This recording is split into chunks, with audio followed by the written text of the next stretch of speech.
All right, APUSH kids. We're going to spend today talking about the second part of Period 7. So, everything from the crash of the stock market in 1929 all the way through Hoover's lovely presidency, the election of FDR and his response to the Great Depression, commonly called the New Deal, as well as World War II. So, just as a quick reminder from our last video when we started Period 7 is going to be approximately 15% of your final test on May 11th. So, it's a big chunk. It is worth knowing and knowing well.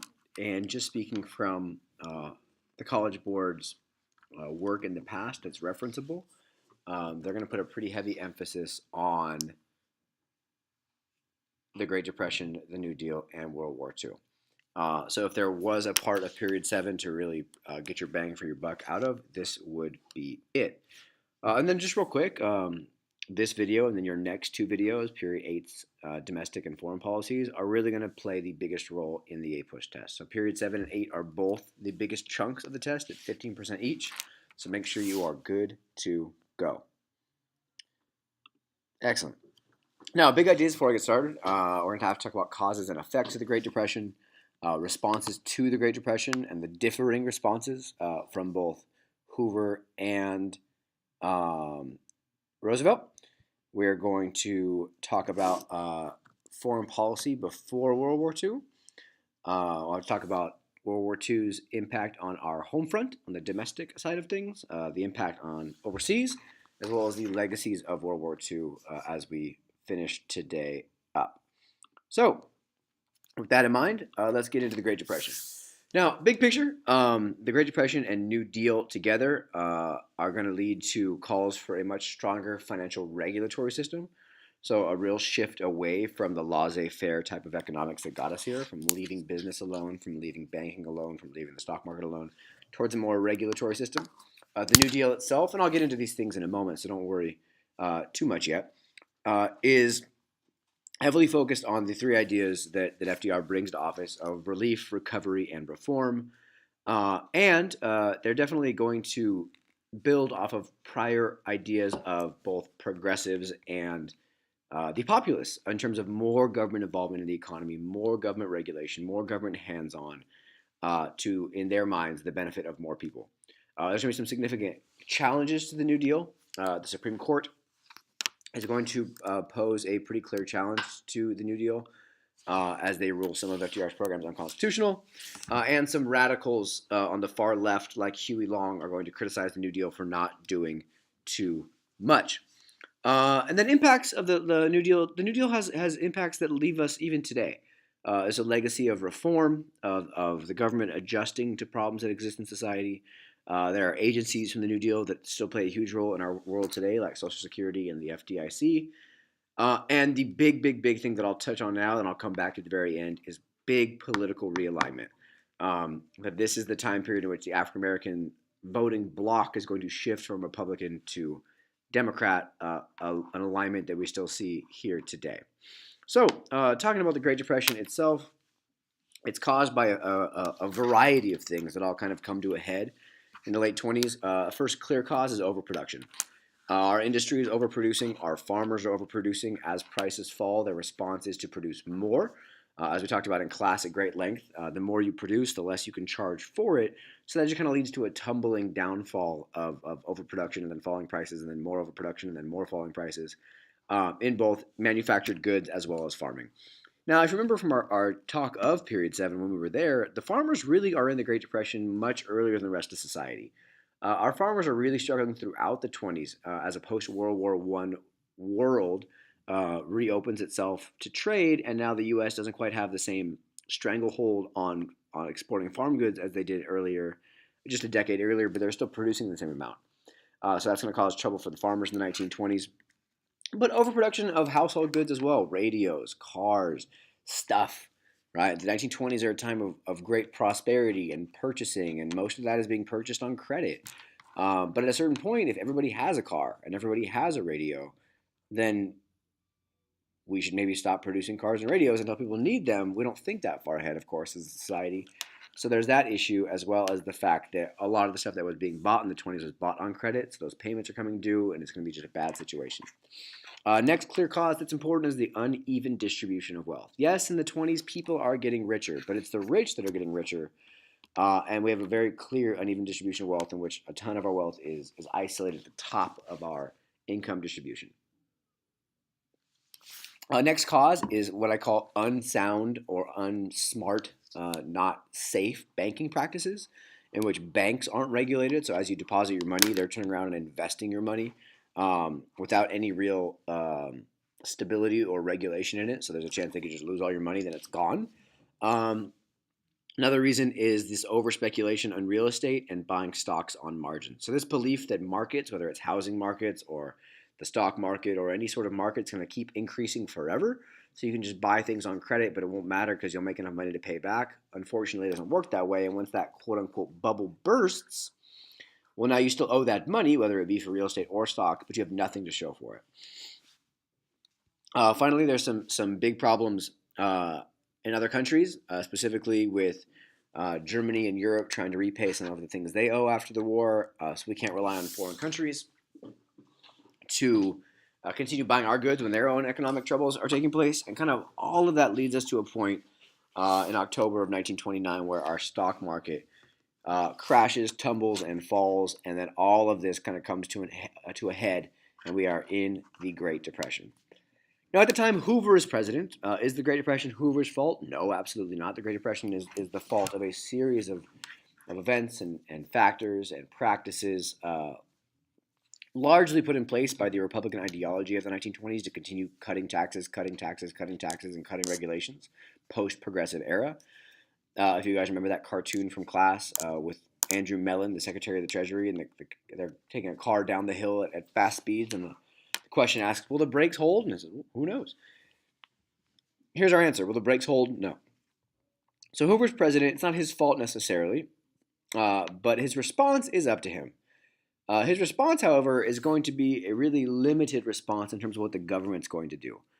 He's going to refer to his policy as rugged individualism. Right? Be tough, be rugged, be individualistic, take care of yourself, don't expect handouts. Just pick yourself up by your bootstraps. To which I always reply, like, well, what if I have no boots? All right, so in this case, in American society, like nobody has boots, and he's telling people to pick themselves up by their bootstraps. Well, it doesn't quite work that way. Right? Rugged individualism works in a good economy when there's opportunities and you can get a job and you can do. But when nobody has a job and nobody has money, you can't exactly pick yourself up. He's going to push for a very limited, a small government intervention in the problem because he, of course, comes from this 1920s Republican ideology of small government, lack of regulations, pro-business. He's going to argue that the response to the Great Depression should come from individuals, from people, from churches, from communities, from charities. And that's all well and good because people and communities and charities and churches have done a lot of good for the public over the course of society's history. But all of those organizations and groups and people are funded by other people. And there's no people to give money to these organizations can't work, right? A church can't give away things when people aren't putting money in the offering because they don't have the money themselves. So this idea that the people should just, and the organizations and the communities should pick each other up together only works if there's the ability to do that. One important action he does take is the Hawley-Smoot tariff. It ends up being the highest tariff since the Tariff of Abominations. He thinks that the government's thinking in this is that it will encourage everyone to buy American goods. That will help American businesses. American businesses will then get back on their feet and hire Americans, and it'll all be all good. Of course, as you guys should know, from tariffs from the beginning of time, since the Embargo Act of 1807, and tariffs don't always work that way. Having other countries cut off from your economy doesn't always work that way. It rarely works that way. And what actually happened in return in this case in the 1930s is other countries slapped retaliatory tariffs on us. So now all of a sudden American companies aren't being able to sell goods to Americans because Americans are broke. They can't sell them to other countries because these other countries have put tariffs on us, and it just leads to this huge cycle of a continually falling economy. This leads to the bonus army marching on Washington, a bunch of veterans of World War I who want their World War I service bonus early. They want their bonus early. The government says, no, you can't have it early, and they just camp out in Washington, D.C. because they have nowhere else to go. Wilson eventually calls out the troops to disperse them. Some people die, they lose their belongings, and it just really shows how indifferent Hoover is to the problems of American society. So, of course, Hoover is going to not get reelected in 1932. FDR is going to get reelected instead in a huge margin over Hoover running for reelection, which is hilarious to me because I don't even think Hoover wanted to vote for himself in 1932. And FDR is going to take into into the presidency, this policy of a New Deal. It says the American people deserve a New Deal. It really builds on the legacy of Teddy Roosevelt's Square Deal, um, of just doing what's right by the American people. But it isn't a set in stone policy. He doesn't come to office like, I'm going to do these 30 things. It's a very experimental approach. It's going to have, of course, as I mentioned earlier, these 3 R's: relief, recovery, so relief to people who need jobs and money and resources, recovery to the economy so that our industries get back on their feet, as well as reform to the system so that this does not happen again in the future. He's going to create a bunch of what are called alphabet agencies because they're just marked up with a bunch of different acronyms, so FDIC, CCC, AAA. But he's going to really be very communicative to the American people, which is something that Hoover didn't do. He's going to use this new media form of radio to have basically weekly communication with the American people, just telling them what's going on, what he's working on, what he hopes for. And this really makes him appealing as somebody who is looking out for the American people. Americans believe him that they're on the road back to success, that it's going to be okay. And it's really important that you guys understand for the test and just for American legacy wise that in this first 100 days of his presidency, Congress really just rubber stamps and approves anything he wants to do. It's a phrase I used in class, and a lot of you guys use them in your period 7 essays on your test. Was Congress really hands over to FDR like the amount of power they'd give a president during wartime, but they do it during peace, which is quite important. It's one of the first times we really see Congress just handing over this much power to the White House. Now, one of the first things he does deals with reform of the system via banking.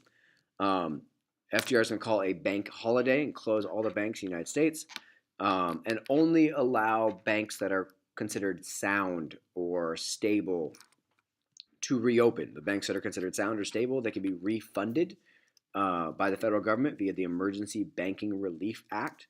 Because his real approach here is like our economic system only works when we have trust in our banking system and our banking system is stable and it works. So if we have a bunch of faulty banks out there, it's only going to keep undermining our attempts at recovery. If we can restore our trust in banking, then we can get everything else on the road to recovery as well. So to do that, he urges Americans, hey, gets on the radio, fireside chat, and says, hey, Americans, like you can trust your banking system. It's going to be sound. It's going to be backed by the federal government and safe. And let me put my money where my mouth is. And they pass the Glass-Steagall Act, super important, which limits the ways in which the federal government, the banks can invest your investments, can take your money and invest it elsewhere, so that banks can't take our money and then invest it in risky things like the stock market and potentially lose our money. So that limits what banks can do with the money, which is good for stability. On the back end of that, he also creates the Federal Deposit Insurance Corporation, the FDIC. Super important. It insures our money. So in this case, the FDIC says that if you put your money in a bank that the federal government says was stable and secure, and if that bank fails and loses your money, don't worry. Your money is insured by the federal government and you will get your money back up to a certain amount. So the FDIC and the Glass-Steagall Act together are going to allow Americans to trust the banks again, which is a big deal, and allows kind of the economy to get back up and running, even if it is a little bit slowly. Under this banking reform idea, they also create the Securities and Exchange Commission, the SEC, which is still around today. And their job is to regulate the stock market, to make sure that companies aren't watering down the stock or selling stock for a price that it's not realistic, or allowing people to buy stock on margin, which created this whole problem in the first place. So the SEC is there to make sure that on the back end of things, on the investment side, on the stock market side, things are being regulated.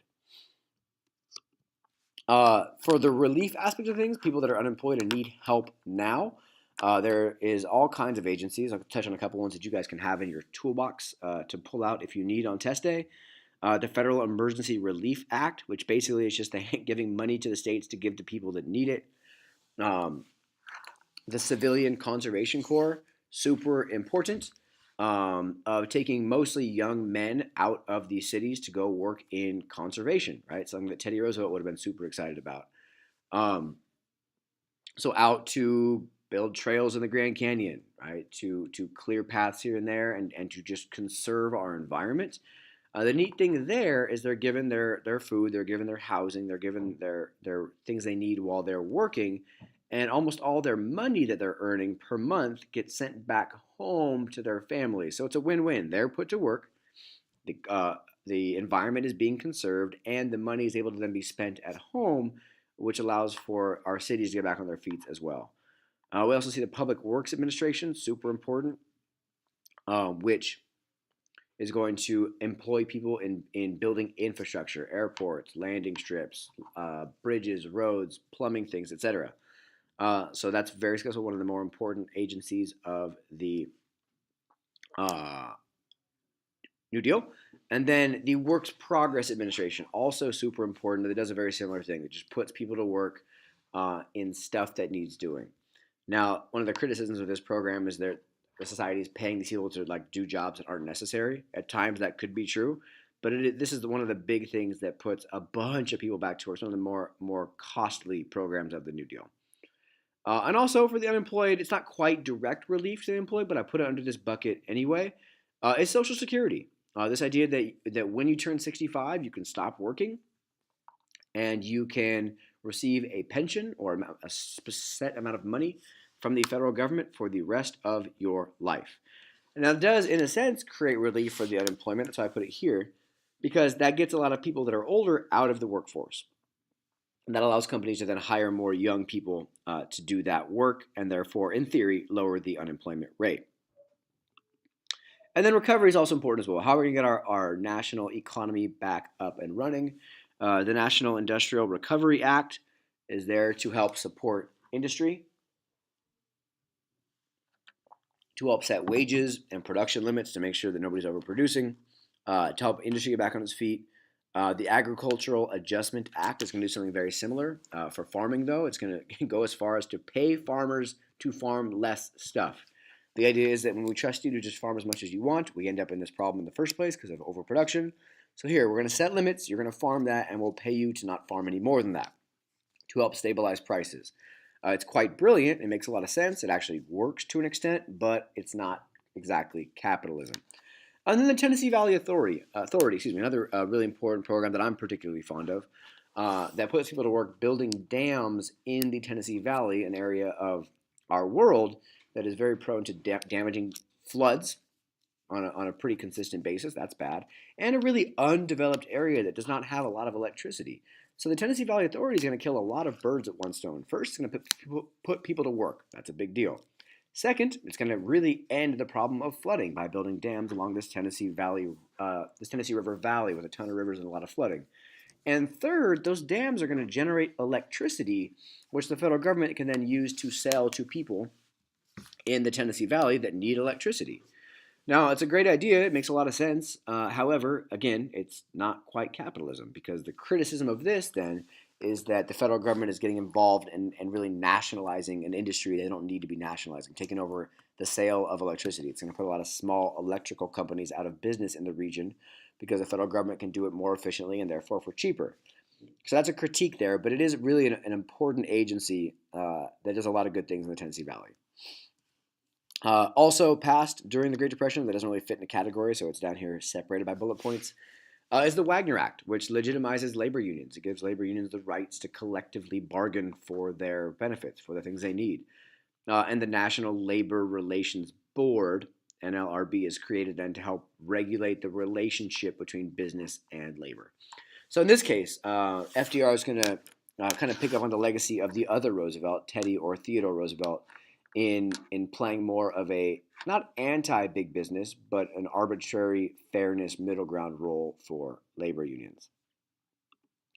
Now, of course, the New Deal is not without critiques or criticisms. Excuse me. The conservative side, the big business side, is going to be yelling and screaming as usual that it's too much government, it's too much spending, it's too much control.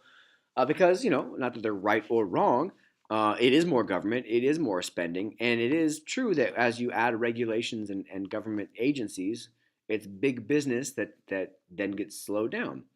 The liberal critique is that it's not going to be enough. You haven't ended the Great Depression. Spend more, give more programs, give more benefit, give more help.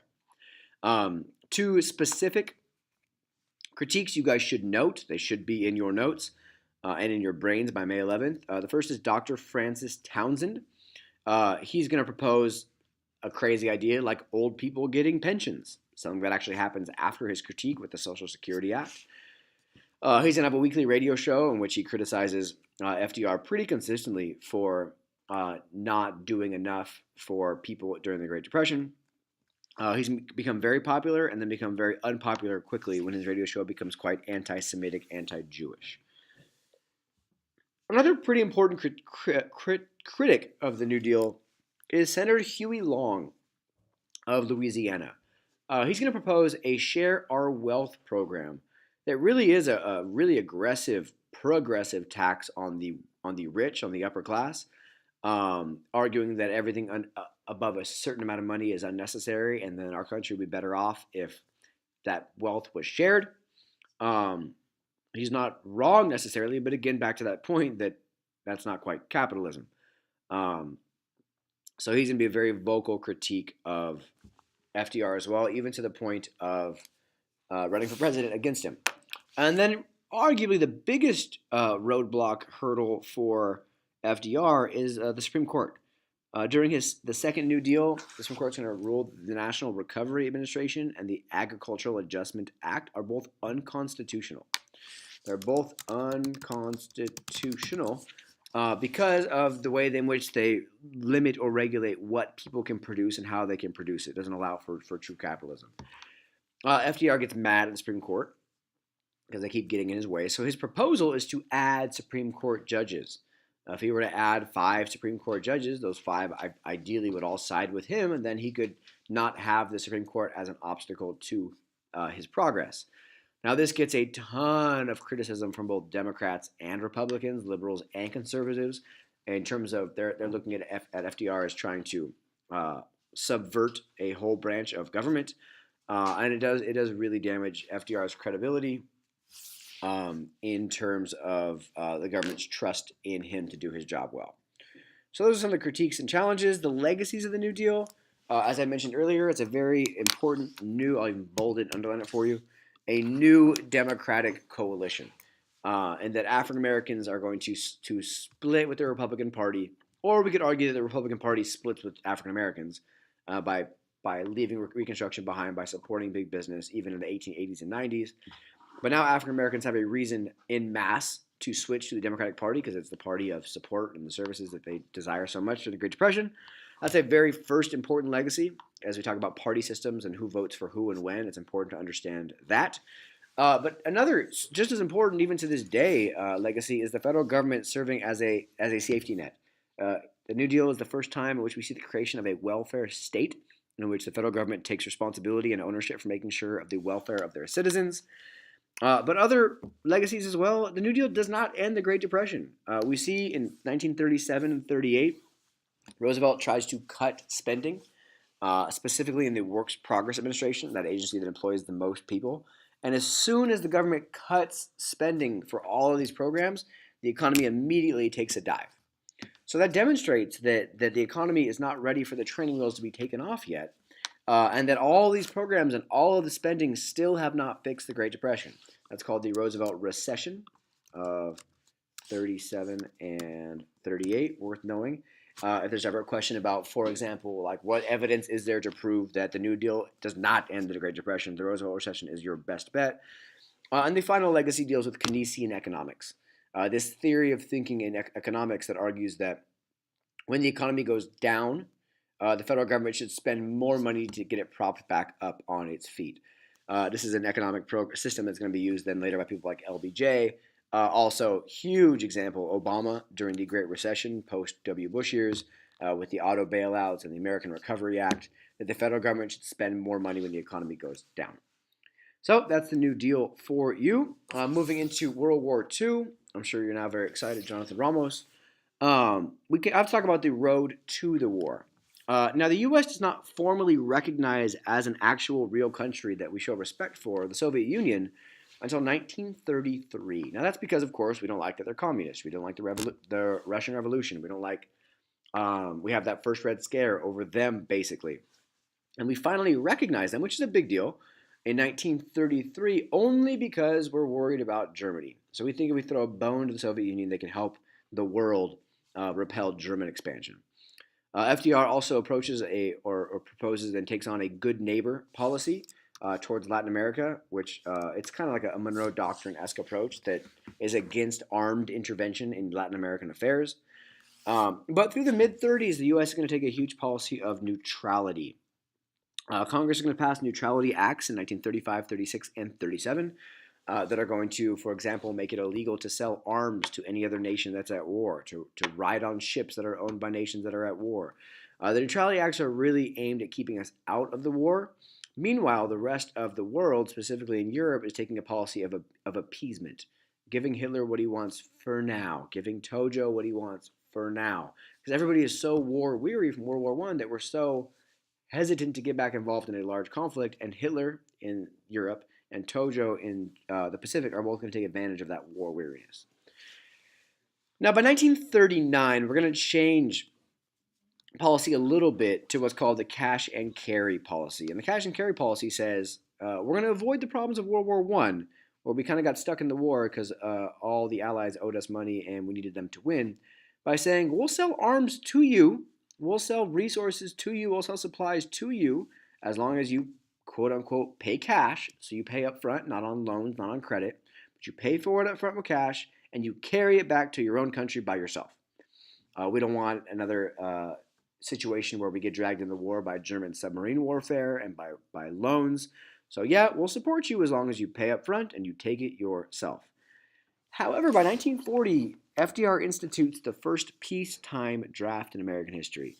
At this point, it's kind of inevitable that the war is going to come, and FDR does not want to get caught unprepared like Wilson did with World War I. And this is going to cause a big divide in American society between the America First Committee, which is going to be headed by people like Charles Lindbergh, a very famous pilot at the time, a celebrity of sorts, that argues day after day after day that it's not our problem, we shouldn't get involved. Let's leave Europe's problems to Europe. It's a very Washingtonian argument, even while the rest of the world is falling apart right over the Atlantic and Pacific Oceans. Against people that are more aware of what's actually happening, those like Dr. Seuss, for example. We looked at all those cartoons in which he's basically poking fun at the America First Committee and poking fun at the idea of neutrality and poking fun at the to him hilarious opinion that we can actually stay out of this war if we try to. So this divide in society between those who are ready to get involved in the war and those who would like to stay isolated. In 1940, FDR is elected for an unprecedented third term. And his logic behind that is simply like, well, the country can't afford to change direction right now with the Great Depression kind of coming to an end because of wartime trade and World War II on our doorsteps. And America agrees and elects him for a third term. One of his first actions in his third term is the passage of the Lend-Lease Act, which goes back and amends the Cash and Carry Act by basically saying, like, yeah, at this point we know who the good guys are and the bad guys are. We will loan you stuff. We will lease you stuff. We will ship it for you. By this point, we're at what I would consider economic warfare with the Axis powers. And that is going to lead us directly into the war itself. By 1941 as well, we have the Atlantic Conference in which FDR and Winston Churchill of Great Britain meet secretly. And they're going to discuss, like, yep, we're about to get in this war in a little bit. What are some of our goals going forward? And it's funny to me that the goals coming out of the Atlantic Conference are very much like the 14 points. They're 14 points-esque, in which they're going to argue for, after the war, we should make sure the countries have self-determination, can pick their own governments, have free trade, no territorial expansion goals, and a new collective security organization to keep the peace in the world. So all the stuff Wilson was arguing for in 1918, 1919 with his 14 points are going to be picked up then by FDR and Churchill at the Atlantic Conference. Meanwhile, in the Pacific, the U.S. is very upset with Japanese expansion, Japanese trade, Japanese totalitarianism. First, we're going to embargo their trade. We're going to stop trading with Japan, and we're a country that Japan needs very badly for their trade. And then later, when Japan continues spreading their empire, we're going to freeze their financial assets that are in the country here in the United States, which is going to lead directly to Pearl Harbor. Now, chances are the war itself will be very unimportant to your AP test, but it's important to note that Pearl Harbor takes place in December of 1941, and the next day the U.S. declares war on Japan. In response to us declaring war on Japan, Germany and Italy declare war on us, and now we are fully involved in Pearl Harbor. But before Pearl Harbor, we have pre-mobilization. Our economy is already up and running and supporting the war. We've already had the draft. We're going to continue drafting soldiers. So the U.S. is quite ready for this war, and that shows in our impact on World War II, which is much more significant militarily than it was in World War I. Now, on the European front, the things that are most important are the conferences, as well as, to a smaller extent, D-Day, and to a much smaller extent, the Holocaust. FDR and Churchill first meet at the Casablanca Conference, right at the very beginning of the war. And they're going to agree that the best place to start the war effort is going to be in North Africa, where they see the Nazi defenses as weaker. But FDR and Churchill are going to decide at Casablanca that they're not going to accept anything from Nazi Hitler except for unconditional surrender. There will be no in-between peace. It's going to be a situation in which we end the war with unconditional surrender or not at all. It's important we understand that Stalin does not attend Casablanca because he says, I'm a little busy defending Stalingrad, defending my homeland, and he is. But that is about the time we have a big turning point on the Eastern Front. At the Tehran Conference, all three leaders are there. It's there that the Allies, much to Stalin's final happiness, finally decide to open a second front in Europe, hence D-Day shortly after. And it's at Tehran where they're deciding the fate of Eastern Europe, and they're agreeing there that we're going to have to divide Eastern Europe, make sure it's democratic and happy. At Yalta, they decide to divide Germany. This is when Germany's on their last legs here. And it's at Yalta that Stalin agrees to allow for free elections in Eastern Europe. Of course, something that you guys know from Period 8 does not happen. On the Pacific front, the U.S. is really only fighting Japan through a strategy called island hopping, of taking one small island at a time until they get close enough to Japan to do what they're going to do and end the war with the atomic bombs, which ends up happening. And also with the Potsdam Conference, which deals a little more with Japan. It's at Potsdam that Stalin changes his mind about free elections in Eastern Europe. But it's also there that the U.S. warns Japan about immediate and full destruction. If they don't quit, hence the atomic bombs.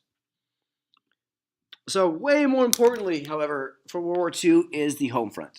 Now, it's important to understand how World War II is considered a total war because of the way in which the economy and the industry are mobilized. The government creates the War Production Board, which sets production limits and facilitates war production. You guys probably remember the documentary in which you see that the automobile plant being turned into a tank factory. They're producing B-2 bombers 1 an hour by the end of the war. So the U.S. industrial capacity is going to play a huge role in supplying the war. We also see the Office of Price Administration, which sets caps on prices, which is going to help avoid wartime inflation. It's going to play a big role in prosperity after the war because there's less inflation to worry about. But real big picture here, it's just the U.S. industrial output really is what wins the war. I saw one historian argue that the two biggest reasons the Allies win World War II is the U.S. industrial capacity and the Soviet human capacity. The Soviets have men for forever, and the U.S. has economic output forever. We also see during World War II the Office of Research and Development using scientific approaches to bettering warfare with things like radar and the like. and the Manhattan Project, the top secret project to create the atomic bomb, which is ultimately successful as two are dropped on Japan. Now, African Americans experience great change, as do women during World War II. For African Americans, we see a continued great migration that was begun during World War I, which finally breaks sharecropping in the South. But a good continuity is both of these first 2 points. Once they leave the South to the North, we see a significant amount of race riots in places like New York, where there is fear that all these people coming from the South will be taking jobs and opportunities and the like. We still see a very, very segregated America, leading to A. Philip Randolph, a very important early civil rights advocate, threatening a march on Washington to really shut down Washington, D.C. during wartime, which leads to FDR passing Executive Order 8802, which at the very least desegregates the industries that are supporting the war effort. So it doesn't desegregate the government or the military, but all these industries that are supporting the war effort. And all of this combined really leads into this creation of the Double Victory Campaign, or Double V Campaign. Victory over fascism abroad and victory for democracy at home for African Americans. Also in 1942, during the war, we see one of the more influential African American civil rights agencies created, CORE, which is worth noting for period 8, which stands for the Congress on or of Racial Equality. So African Americans, big change for them, big push for progress. It's important we understand that at times civil liberties are limited during wartime. I can think of 30 examples for you: Japanese internment, espionage and sedition acts being examples, Lincoln and habeas corpus. But also during war, there are always opportunities for marginalized groups, in World War II's case, like African Americans and women, to step up to the plate and demand opportunities for themselves as well. We also see for Mexican Americans the Bracero program, which encourages people from Mexico specifically, but other parts of Latin America, to come to the United States and farm in the agricultural Southwest without any sort of documentation, which leads to a huge influx of Mexican immigrants. But also we see for Mexican Americans the Zoot Suit riots as an example of racial tensions here in Los Angeles, as Marines here on their break, having been shipping in the Pacific for a long time, see a variety of Mexican gangs and other individuals with their big flowy suits, and there's a big conflict over the use of cloth, which was at the time a rationed good. Also important to note is the Native American role. The Navajo code talkers play a huge role in creating a verbal code that was impossible for the Japanese to break during the war, which allows for free communication over the radio waves for the U.S. Army. But important demographic changes because of World War II. Huge growth in military industry. You don't fund a war and supply a war like this without really converting a ton of your industrial capacity towards the military. So we see in military centers like the West Coast, Los Angeles, Seattle, some places in the South where we have big industries that are supplying the war effort, a huge migration there to work in those kinds of jobs. A huge growth of women in the workforce. The number of women working out of the house grows significantly. We see, for example, the Rosie Riveters of the world, women working in industry to support the war effort, and a couple of really big migrations as well. As I already noted, the African Americans migrating out of the South in the Great Migration. Humans in general just moving to military industrial centers like the West Coast, where there will be jobs in military industries. And then right after the war, a huge growth of migration to what's going to be called the Sun Belt. So that's an important post-war demographic shift that I'll talk about in Period 8's domestic policies. Also important to note is the restriction of civil liberties. The big case in terms of World War II are the Japanese. We have Executive Order 9006, which interns all Japanese Americans on the West Coast. And even the Supreme Court in Korematsu versus the U.S. upholds or agrees with this decision, saying it was justified to do because it was a time of war. Cool. So big picture, World War II-wise, the U.S. was, in quotes, neutral until Pearl Harbor. I would argue that U.S. neutrality ends somewhat with the Cash and Carry Acts and more so with the Lend-Lease policy. That we've massively mobilized the economy and with it ended the Great Depression and given opportunities to women and African Americans during the war. But it's important to understand that wartime experiences differ. Right? For the Japanese, it's a largely negative experience. For the African Americans, the chance to demand opportunities and rights with the Double V campaign. Right? For Mexicans, they're largely criticized, which is best encapsulated in the Zoot Suit riots. And it's important we understand the decision to drop the atomic bomb. It's done to save American lives. It's done to end the war quickly, but it's incredibly controversial even at the time and even now. And why the U.S. and its allies win? This big commitment to saving democracy, uh, the big technological advancements that the Allies provide, specifically the Manhattan Project, big industrial production. And at the end of the war, it's important that we understand the U.S. really is the most powerful nation in the world because the rest of the world is largely in ruins. So, a couple long-term legacies of this time period: growth of government size, New Deal, World War II, both really grow our size of government. Also, democracy can be saved, right? Our biggest financial crisis and then our biggest military crisis happened back to back. Times even a humanitarian crisis as well with what's happening in Europe and Japan with humans.